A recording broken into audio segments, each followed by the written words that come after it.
Hello friends. So today we are going to discuss the topic restitution of conjugal rights. So इससे related दो landmark cases भी हम देखेंगे. तो look, conjugal rights, restitution of conjugal right क्या होता है इसके बारे में समझते हैं. तो रेस्टिट्यूशन ऑफ कंजुगल राइट्स कहाँ पे दिया हुआ है? रेस्टिट्यूशन ऑफ कंजुगल राइट्स दिया हुआ है section 9 of Hindu marriage act में. ठीक है. तो इसमें कहा गया है कि विदाउट रीजनेबल एक्सक्यूज अगर कोई भी स्पाउस दूसरे की सोसाइटी से विड्रॉ कर लेता है, मतलब उनके पास से चले जाते हैं, तो जिनको छोड़कर गया है दूसरा स्पाउस, वो जा सकते हैं court for what? For restitution of conjugal rights. क्यों? बिकॉज हिंदू मैरिज एक्ट में कुछ ऑब्लिगेशंस होते हैं स्पाउसेस के एक दूसरे के लिए. उसमें ये भी समझा जाता है ऑब्लिगेशन कि वो लोग एक दूसरे की कंपनी में रहेंगे, एक दूसरे के साथ रहेंगे. अब बात यहाँ पर आती है मैट्रिमोनियल होम की.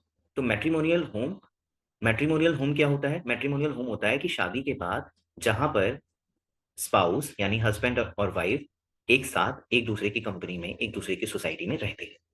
अब जनरली हम देखते हैं, जब हम ट्रेडिशनल सिस्टम देखते हैं अपना, उस ट्रेडिशनल सिस्टम में क्या था कि जब शादी होती है तो वाइफ जो है वो जहां पर हस्बैंड होते हैं वहां पर चली जाती है.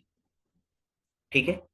अब इसी से रिलेटेड एक केस आया जो हम कैलाशवती वर्सेस अयोध्या प्रकाश में देखते हैं. तो यहाँ पर फैक्ट क्या था? फैक्ट ये था कि दोनों हस्बैंड वाइफ क्या होते हैं?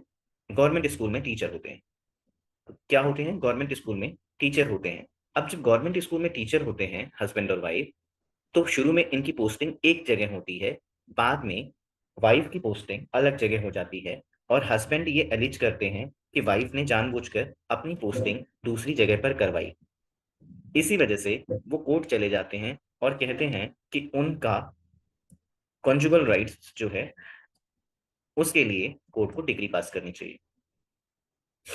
और कोर्ट इनकी बात को सही मानते हैं. कोर्ट कहते हैं कि हाँ ठीक है, तो वो रेस्टिट्यूशन ऑफ कंजुगल राइट्स की डिग्री डिग्री पास कर देते हैं. तो इसके अगेंस्ट अपील में जो वाइफ होती हैं वो चली जाती हैं कैलाशवती. अब यहाँ पर Punjab and Haryana high court इस केस में ट्रेडिशनल अप्रोच अडॉप्ट करते हैं, और उनके ट्रेडिशनल अप्रोच के हिसाब से जो वाइफ है, she is bound to live with her husband. ठीक है.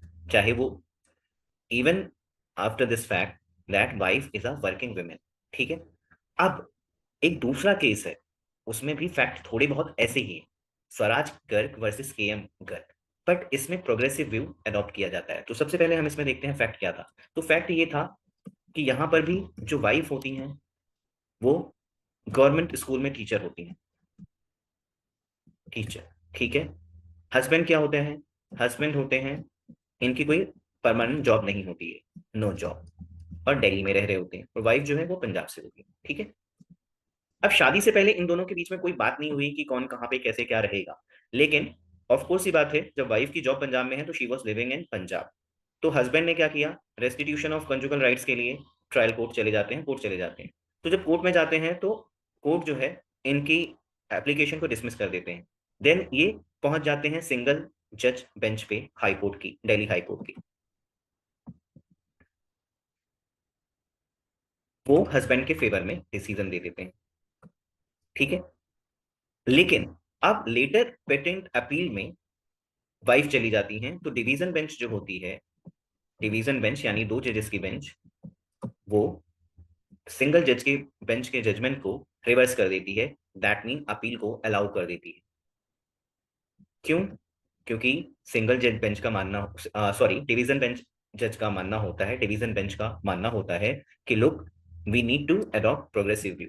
हमें प्रोग्रेसिव व्यू अडॉप्ट करना चाहिए, बिकॉज आर्टिकल 14 जो है, अगर हम प्रोग्रेसिव व्यू नहीं अडॉप्ट करेंगे तो उसका वायलेशन होगा. कैसे वायलेशन होगा? क्योंकि इस फैक्ट के बावजूद कि वाइफ की जॉब ज्यादा अच्छी है हस्बैंड की जॉब से, उसके बाद भी अगर हम वाइफ को फोर्स करते हैं कि वो जाए हस्बैंड के पास रहे और जॉब छोड़ दे, तो is it not a regressive view? ठीक है.